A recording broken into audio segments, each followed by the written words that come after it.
ছেলেদের আবার জীবন। ছেলেদের আবার জীবন। অনেকে তো খুব সহজেই এটা ভেবে নেয় যে ছেলেদের জীবনটাই ভালো, ইচ্ছে মতো চলা যায়, আনন্দ করা যায়, কোনো বাধা নিষেধ নেই, যেটা ইচ্ছে সেটাই করা যায়। কিন্তু সত্যি কি তাই? না, একদমই না।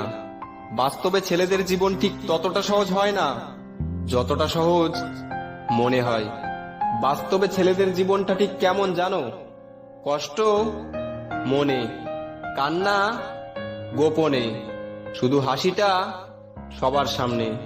আর এই কারণেই অনেকে ছেলেদের জীবনটাকে সহজ ভেবে নেয়, কিন্তু বাস্তবে ছেলেদের জীবনটা ঠিক ততটা সহজ নয় যতটা সহজ মনে হয়। মেয়েরা একটু সুন্দর হলেই তাকে অনেক মূল্যবান বলে ধরে নেওয়া হয়, কিন্তু ছেলেরা যতই সুন্দর হোক না কেন তাতে কিচ্ছু যায় আসে না। কারণ ছেলেদের শুধু সৌন্দর্য থাকলেই হয় না, বরং সৌন্দর্যের পাশাপাশি ভালো গাড়ি বাড়ি চাকরি ডিগ্রি সমস্ত কিছু থাকতে হয়। হ্যাঁ, এটাই ছেলেদের জীবন, যাদের চেহারা চরিত্র দেখে নয়, বরং গাড়ি বাড়ি টাকা পয়সা দেখে বিচার করা হয়।